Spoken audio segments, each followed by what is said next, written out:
आइए दोस्तों, एक और बड़े अपडेट वीडियो में आपका बहुत बहुत स्वागत है। आज के इस वीडियो में हम जानेंगे आज 15 अगस्त 2024 गुरुवार के दिन देश में लाल किले से और देश के अलग अलग राज्यों की ओर से क्या बड़ी घोषणाएं और बड़े ऐलान किए गए हैं। पूरी जानकारी और अपडेट देखने वाले हैं। वीडियो में बहुत मजा आने वाला है। सभी दोस्तों और मित्रों को आज 15 अगस्त स्वतंत्रता दिवस की ढेर सारी शुभकामनाएं, बहुत बहुत बधाइयां। सबसे पहले तो आपको बता दें कि आज प्रधानमंत्री नरेंद्र मोदी जी ने 78वें स्वतंत्रता दिवस पर गुरुवार को लाल किले पर तिरंगा फहराया। पंडित नेहरू ने 17 बार और इंदिरा गांधी ने 16 बार के बाद सबसे ज्यादा 11 बार झंडा फहराने वाले तीसरे पीएम बने। स्वतंत्रता दिवस पर पीएम मोदी का पहनावा भी हमेशा चर्चा में रहता है और इस बार पीएम मोदी ने सफेद कुर्ता, चूड़ीदार पायजामा और लाइट ब्लू कलर का बंद गला हाफ जैकेट के साथ राजस्थानी लहरिया पगड़ी पहनी। पीएम मोदी ने इस बार नारंगी, पीले और हरे रंग के कॉम्बिनेशन की पगड़ी पहनी। 2014 में पहली बार प्रधानमंत्री बनने के बाद स्वतंत्रता दिवस पर उन्होंने राजस्थानी पगड़ी ही पहनी थी। और लाल किले से पीएम मोदी ने क्या कुछ बड़ी घोषणाएं की है, आइए एक एक नजर डालते हैं। पीएम मोदी ने अपने 103 मिनट के भाषण में पीएम ने कहा कि देश में अगले 5 साल में 75,000 मेडिकल सीटें बढ़ाई जाएगी। वहीं कोलकाता रेप मर्डर पर उन्होंने कहा कि ऐसे राक्षसों को तो फांसी पर लटका दिया जाए। बतौर प्रधानमंत्री मोदी ने लगातार 11वीं बार लाल किले पर झंडा फहराया। उन्होंने कहा है कि आजादी के बाद देशवासियों को माई बाप कल्चर से गुजरना पड़ा था। हमने गवर्नेंस के इस मॉडल को बदला है और देश में 75 सालों से कम्युनल सिविल कोड है। अब देश को सेक्युलर सिविल कोड की जरूरत है। लाल किले पर मुख्य समारोह में शामिल होने से पहले पीएम मोदी ने सुबह राजघाट जाकर महात्मा गांधी को श्रद्धांजलि दी। 78वें स्वतंत्रता दिवस की थीम विकसित भारत रखी गई है और इसके तहत स्वतंत्रता के 100वें साल यानी 2047 तक भारत को विकसित राष्ट्र बनाने का लक्ष्य है। स्वतंत्रता दिवस पर पीएम मोदी के भाषण की जो बड़ी बातें हैं, परिवारवाद को लेकर राजनीति में फ्रेश ब्लड जरूरी है। 1 लाख युवाओं को राजनीति में लाना है और ऐसे युवा जिनके परिवार का राजनीतिक बैकग्राउंड ना हो, ऐसे 1 लाख युवाओं को राजनीति में लाया जाएगा। भ्रष्टाचार का महिमा मंडन नहीं होना चाहिए। ऐसा करने वाले समाज को दूषित करने का बीज बो रहे हैं। भ्रष्टाचारियों से दूरी बनाना सही होता है। देशवासी भ्रष्टाचार की दीमक से परेशान है। वहीं पीएम मोदी ने यूनिफॉर्म सिविल कोड से जुड़ा अपडेट भी दिया। देश में सेक्युलर सिविल कोड हो, कम्युनल सिविल कोड नहीं। जो कानून धर्म के आधार पर देश को बांटते हैं वो आधुनिक समाज नहीं बनाते। यूनिफॉर्म सिविल कोड से धर्म के आधार पर भेदभाव से मुक्ति मिलेगी। वहीं पीएम मोदी ने कहा कि 1 नेशन 1 इलेक्शन देश में बार बार चुनाव प्रगति को रोक रहे हैं। 1 नेशन 1 इलेक्शन के लिए सभी राजनीतिक दल साथ आए। हिंदुओं और अल्पसंख्यकों की सुरक्षा सुनिश्चित होनी चाहिए। बांग्लादेश की पड़ोसी देश के नाते चिंता होना स्वाभाविक है और भारत हमेशा ये चाहता है कि पड़ोसी देश शांति के मार्ग पर चले। वहीं पीएम मोदी ने कहा कि हमने बाकी देशों से पहले रिन्यूएबल एनर्जी पर काम किया। हमने सिंगल यूज प्लास्टिक पर बैन लगाया। भारत 2036 के ओलंपिक का आयोजन करना चाहता है। कोलकाता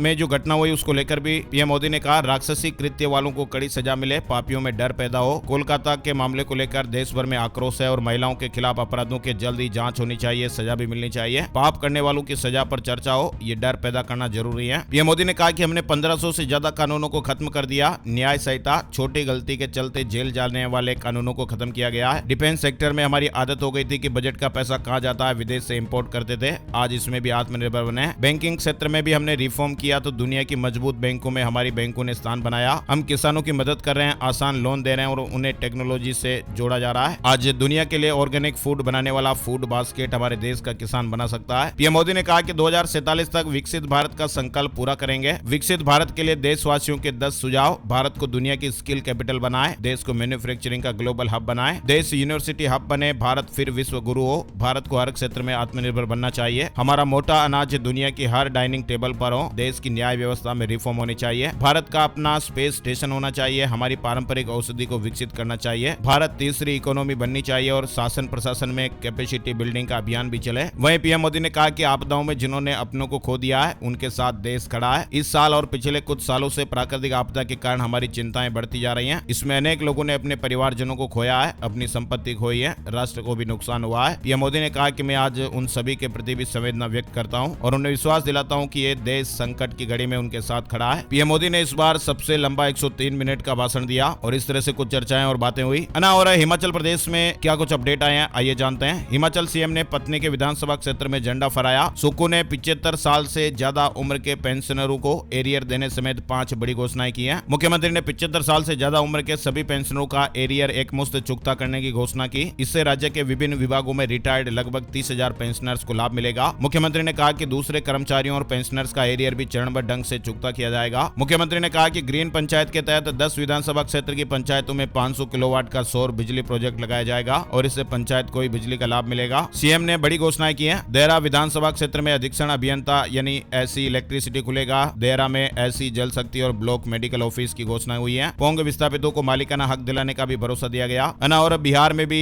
स्वतंत्रता दिवस पर बड़ी घोषणाएं हुई है। बिहार में चुनाव से पहले 12 लाख नौकरी, 34 लाख रोजगार। सीएम नीतीश का गांधी मैदान से बड़ा ऐलान हुआ है। 18वीं बार तिरंगा फहराकर रिकॉर्ड बनाया। स्वतंत्रता दिवस पर बिहार में सीएम नीतीश कुमार ने भी बड़ा ऐलान किया है। बिहार सरकार 12 लाख नौकरी और 34 लाख रोजगार देगी। सीएम ने कहा कि हमने 2022 में 10 लाख नौकरी देने की बात कही थी, जिसमें से 5,16,000 नौकरियां सरकार दे चुकी है। 2 लाख की प्रक्रिया पूरी की जा चुकी है और अब अगले साल विधानसभा चुनाव से पहले सरकार 10 की जगह 12 लाख नौकरी देगी। और इसी तरह हमने 10 लाख रोजगार की बात कही थी, 4 साल में 24 लाख रोजगार दिया है। अब और 10 लाख रोजगार देने का लक्ष्य रखा गया है, यानी कि चुनाव से पहले हम 34 लाख रोजगार देने जा रहे हैं। इधर झारखंड से जुड़ा अपडेट भी जान लेते हैं। मोरहाबादी मैदान में सीएम हेमंत सोरेन ने झंडारोहण किया। संबोधन में उन्होंने आजादी के महत्व को बताते हुए उन तमाम लोगों को नमन किया जिन्होंने आजादी की लड़ाई में अपने जान की परवाह नहीं की। उन्होंने कहा कि आज हम 3 कमरों का मकान दे रहे हैं, 35 लाख लोगों को पेंशन दे रहे हैं, किसानों के लोन माफ कर रहे हैं और इस योजना के तहत 2 लाख तक के लोन को माफ करने का फैसला लिया गया है। किसानों की आय बढ़ाकर आर्थिक रूप से मजबूत बनाया जा रहा है। फसल का नुकसान होने पर किसानों को आर्थिक सहायता भी दी जा रही है। महिलाओं को भी आत्मनिर्भर बनाना पहली प्राथमिकता है और इसके लिए कई योजनाओं पर काम किया जा रहा है। मजदूर और युवाओं के रोजगार के लिए भी प्रयास किए जा रहे हैं। और हरियाणा में भी बड़े ऐलान हुए हैं। हरियाणा सीएम ने कहा कि 3 लाख लखपति दीदी बनाएंगे। सैनी ने कहा कि ओलंपिक मेडलिस्ट को 6 करोड़ रुपए,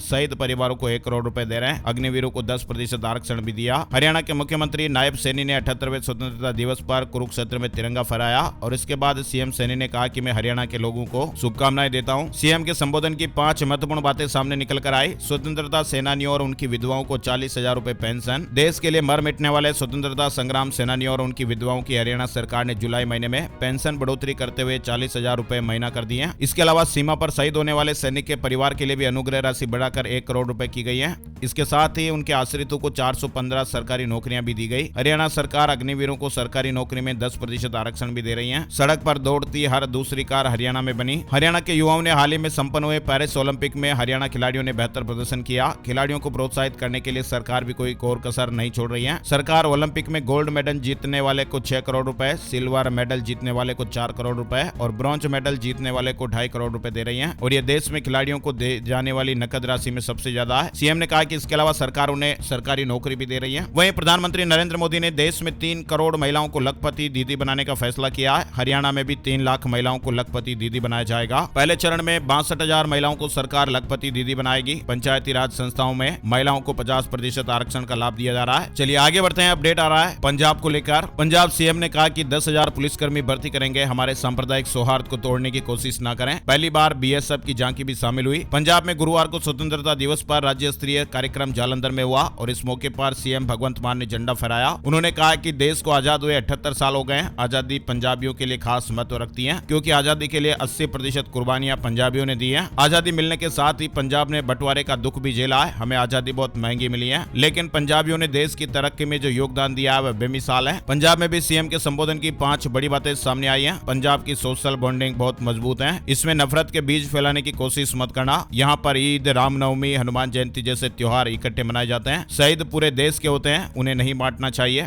साथ ही ड्रग्स को लेकर जीरो टॉलरेंस पॉलिसी बनाई गई है। 14,394 नशा तस्करों को भी पकड़ा गया। 10,000 एफआईआर भी दर्ज हुई और नशा तस्करों की 173 करोड़ की प्रॉपर्टियों को भी जब्त किया गया। बिजली के क्षेत्र में भी राज्य को सरप्लस किया। 10,000 पुलिस मुलाजिम भर्ती होंगे। पंजाब में अब तक 44,666 युवाओं को नौकरियां दी है। युवाओं को बिना रिश्वत दिए नौकरियां मिल रही है और पुलिस में जल्द ही 10,000 पुलिस कर्मचारियों की भर्ती होगी। सड़क सुरक्षा फोर्स के बारे में भी दूसरे राज्य पूछ रहे हैं। सड़क सुरक्षा फोर्स बनाने वाला पंजाब देश का पहला सूबा है। फरवरी से अब तक 1400 लोगों की जिंदगी फोर्स बचा चुकी है। इसके साथ ही लोगों का कीमती सामान भी बचाया है। वहीं देखिए छत्तीसगढ़ में भी बड़े ऐलान हुए हैं। छत्तीसगढ़ में शुरू होगी क्रीड़ा प्रोत्साहन योजना। सीएम ने ऐलान किया है। बलौदाबाजार में इंडोर स्टेडियम बनेगा। SC, ST, OBC कैंडिडेट्स को UPSC की फ्री कोचिंग दिलाई जाएगी। छत्तीसगढ़ भी आजादी के जश्न में डूबा है। रायपुर के पुलिस परेड ग्राउंड में 78वें स्वतंत्रता दिवस का मुख्य समारोह मनाया गया। यहाँ पर मुख्यमंत्री विष्णुदेव साय ने ध्वजारोहण कर परेड की सलामी ली। सीएम ने छत्तीसगढ़ में क्रीड़ा योजना महोत्सव शुरू करने का ऐलान किया है और इसके तहत जसपुर, बलौदाबाजार में इंडोर स्टेडियम बनाया जाएगा। ST, SC, OBC कैंडिडेट को UPSC की निःशुल्क कोचिंग दी जाएगी। 11 स्कूलों को मॉडल स्कूलों में तब्दील किया जाएगा और प्रदेश में अब 18 स्थानीय भाषाओं में पढ़ाई होगी। उत्तर प्रदेश में भी आजादी का जश्न मनाया जा रहा है। लखनऊ में सीएम योगी ने विधान भवन पर तिरंगा फहराया